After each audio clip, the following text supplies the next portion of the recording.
and welcome back to Natalie Marie, or I think I've now called it confidence, having confidence, acting confidence with Natalie Marie. God, this channel has gone through so much that I actually don't even know.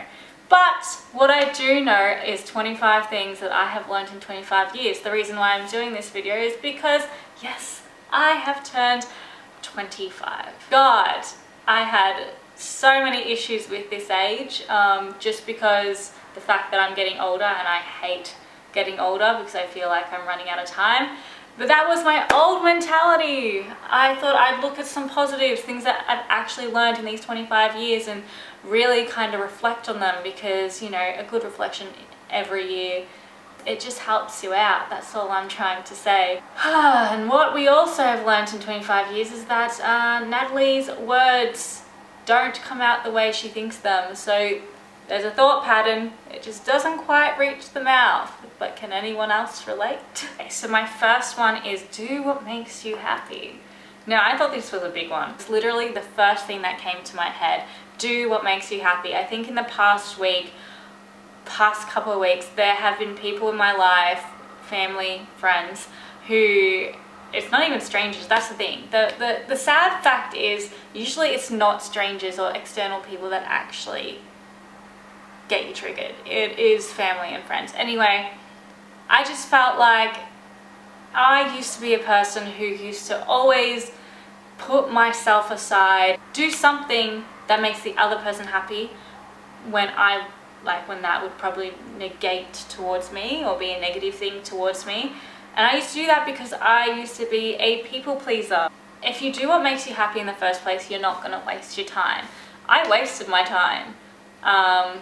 I jumped from career to career to career to career until really last year, or the last couple of years, I have fully put my focus into the career that I have today, and that is acting.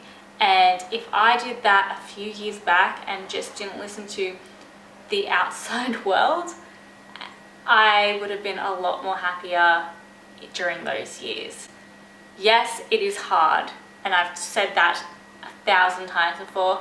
Yes, it's not stable, but yes, I am actually happy with where I am. I mean, I used to be an admin. Like, I remember like looking outside that window thinking, I don't want to be here.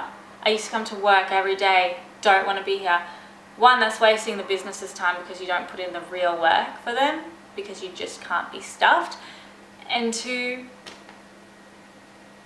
you're just wasting your time. Be present. Take one day at a time. Now, I guess like the looming whole, oh my gosh, I'm turning 25, or back in the day it was like, oh my god, I'm turning 22, I'm no longer 21, and you know, they said it's gonna all go from like downhill from here and everything. I used to be so focused on the future and what I should be doing, or what I'm missing out on, or you know, where I could be, that I just did not really enjoy being present at all.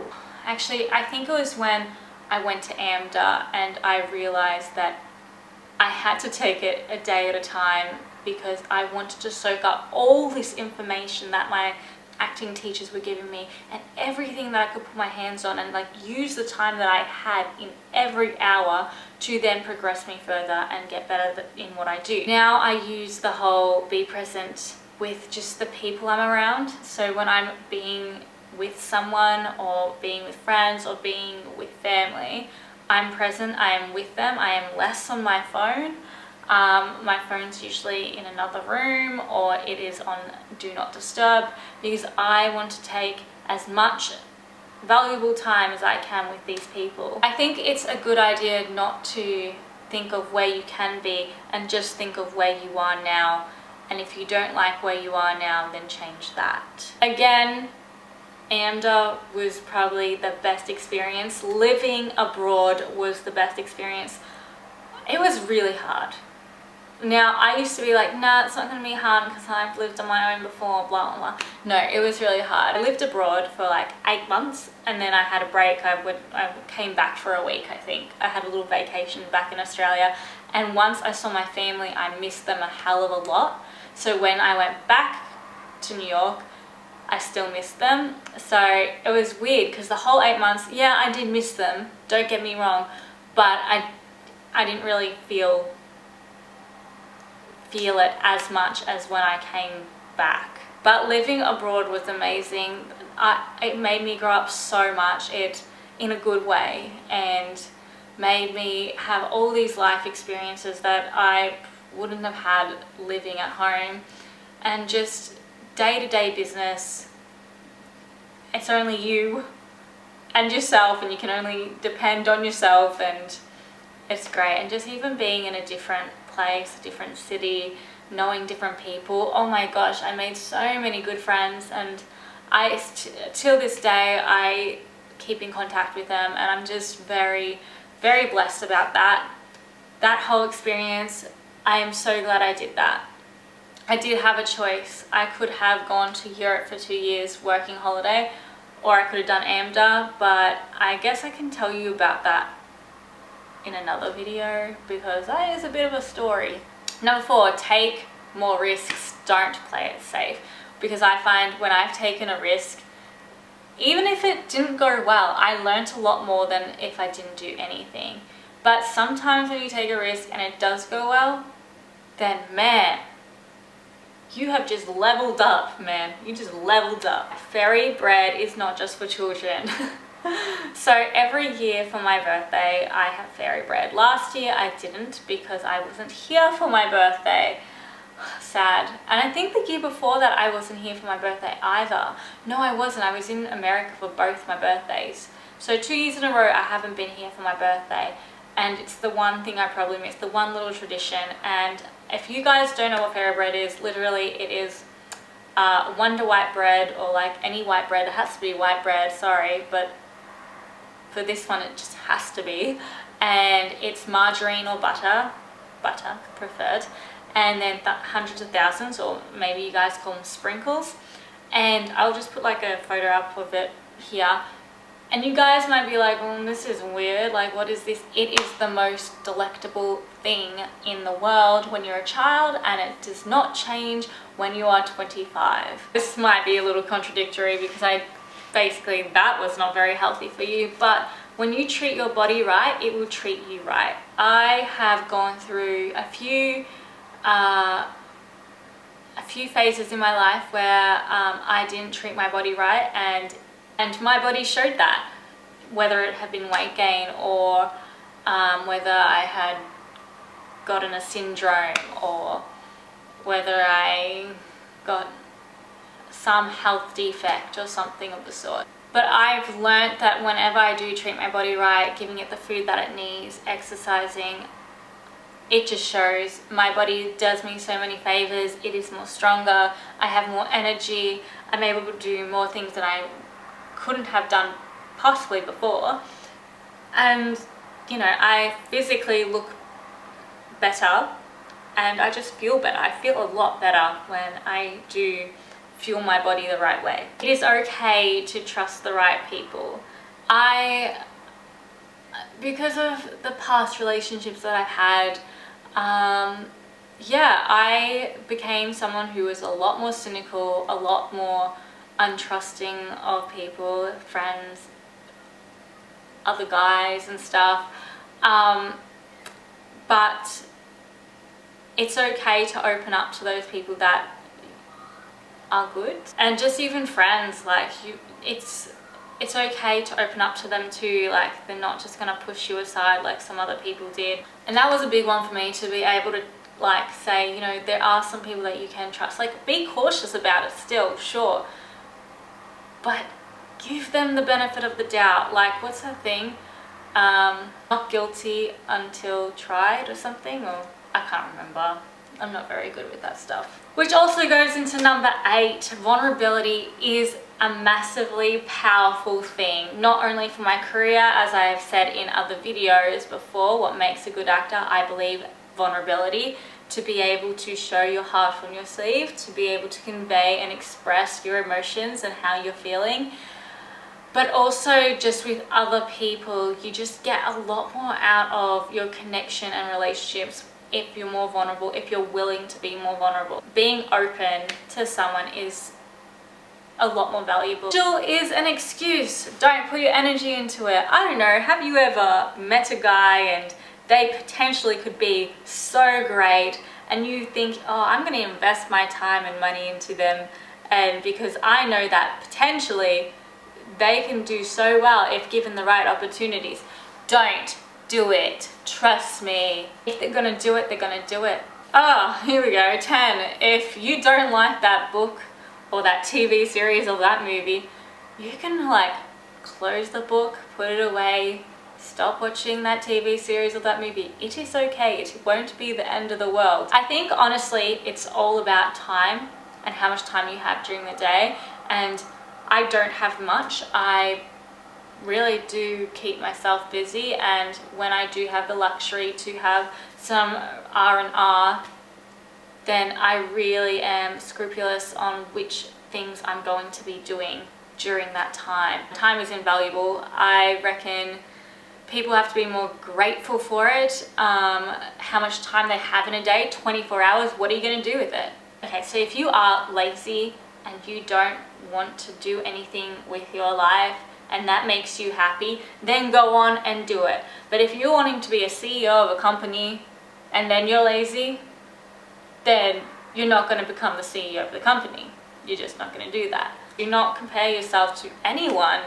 Sorry, it got really dark. What was I saying? Yes, compare yourself to nobody. Just stick in your lane. I think that was one of the tips that one of my acting teachers is. It's like, just stick in your lane. Think about what you're doing, where you want to go. Then you'll have no time to compare yourself with anybody else. Was probably really hard because I was a people pleaser, but instead of thinking, will they like me? Think instead, if they don't, then it's okay because it'll be their loss.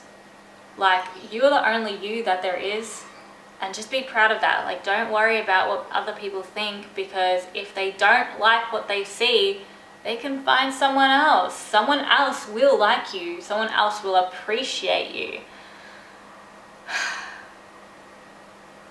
And I'm still working on it. All these tips, all these 25 things that I've got, that I've learned, yes, I've learned them, but I'm still utilizing them in my day-to-day. Motivation comes and goes, but dedication and perseverance and discipline are the real MVPs. So I have noticed that to get my butt to the gym, it's not going to be reliant on my motivation, because motivation wanes. But if you make it a discipline and a routine, then usually I'm there. I'm at the gym. You know what I say? I say, okay, you know what? I really don't feel like it, but I'll go there. I'll step in the gym. I'll go there for 5 minutes and I'll then leave. But usually once I start, I don't stop. So then I get my gym like thing done. It's okay if people don't agree with you. Perspective is everything.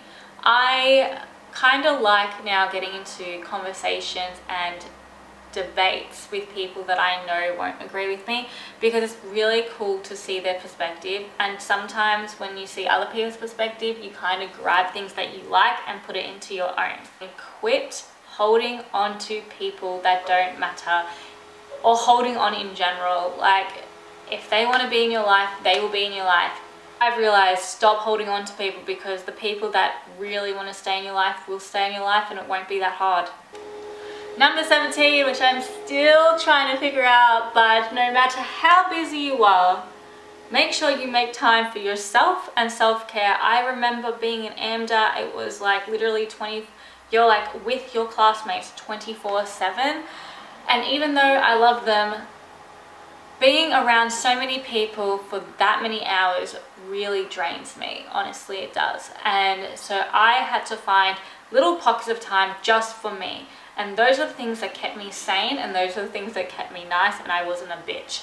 But anyway, I just find that I get very aggravated when I haven't found time during the week. And self-care is a huge thing that I have really found to be so valuable. Just even putting on a face mask, it's like I'm doing that little thing for myself, and it's for nobody else. Texting is the worst form of communication. I used to be on my phone a lot, like just texting, because that's how we are. That's our generation. But texting, like, I have had so many miscommunicated fights over texting. I have thought someone had some sort of tone, or they thought I had some sort of tone, when we're actually just being jovial and casual and really just, making a joke. I much prefer Skyping, calling, face-to-face. Face-to-face actually is my number one. The rest are a close second. And texting, I just don't like it. I do it because sometimes we don't have time for those other things, and it's just a how are you going, a check-in kind of thing. But I don't like to have full-on conversations on text, because I just find that one way or another things will slip up or miscommunicate, and it just doesn't end well. And I found out this quite recently. Growing out of your relationships, meaning like your friendships even, is natural. We all change. There's some friends that I've had in high school, and I realized that they've gone one way and I've got another, and now we don't have so much in common. Yes, I'm very happy for them and very happy for their progress and what they're doing, and like, you go girl. But at the same time, I just feel like we have drifted apart, and that's okay.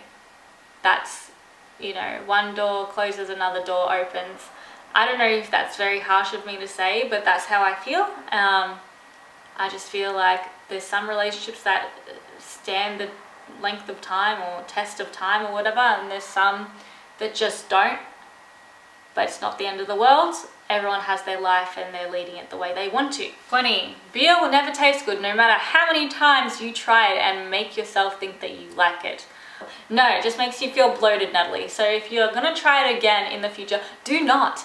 Watch this video, just don't do it to yourself. Also, on the whole alcohol thing, champagne is not your friend. It is a very manipulative alcohol. It might be bubbly and sparkly and cute and in a nice, elegant glass, but man, do you get like real drunk on it real quick. Those bubbles are not your friend. A weird one actually, and I think my mother will be quite surprised, but cleaning is therapeutic to me. Very therapeutic. I find that when I am in a shit mood, or when I don't know, someone's triggered me, or I just need time to myself, even though I'm around people, I will clean. I will do something and I will clean. I just find it really calms me. I think having a clean space means you have a clean head. I think that's the correlation. I think, my God, the last year I have tried so many new things. For instance, I tried sushi, like actual sushi or sashimi. I tried miso soup. I've tried churros. Okay, these are all pretty much food related, but there are some things that I've tried that are not food related, and trying new things and exploring new things and just new topics and everything, and having an open mind has made me grow so much more, and I'm so thankful that I am not restricting myself anymore. It's just great. Trying new things and exploring is so good for you in becoming the person that you kind of want to be. Saying that change is growth. Don't be afraid of it. So yeah, you're 25, but that's okay. In this next year, that means having a whole next year means that you have this whole much, like 365 days to do what you want to do to get where you want to be. It's amazing. I don't know. I'm actually kind of psyched for my 25th year now, just thinking about that. That's so cool. Wow. Because I think back and I'm like, oh God, I have done quite a lot since I left high school. And I'm going to keep doing so much more. And to end on that, 25, Natalie, is not old. Really, you're in your mid-20s. When my colleagues who are, let's say, in their 30s to their 60s, and they like, when I say, oh my God, I'm so old, they really look at me like, Natalie, you are so young, you don't even know it. But 25 is still so young. You have so much time. You have so much youth still, and your 20s are those years to be exploring that. And if you're not on the journey you think you want to be, or if you're not on someone else, like, again with the comparing, like you compare yourself to someone who has their own place, or you know, they have this amount of savings and they have this and they have that. Don't. Everyone is on their own journey, and that's the main thing. That's the main thing I got out of my 25 years, and that's the main thing I'm going to keep in my head for the next 25. So I hope you enjoyed this video. I would love if you make a video response to this, like 26 things you've learned in 26 years, or 25 years you've learned in 25 things you've learned in 25 years. No matter how old you are, I would love to know what you have learned in your time, because it's so good to reflect on these things, because it just shapes the next year for you. Hell, it shapes the next day for you, the next hour. Cool. Well, I'm gonna go. That's a wrap. Bye, guys.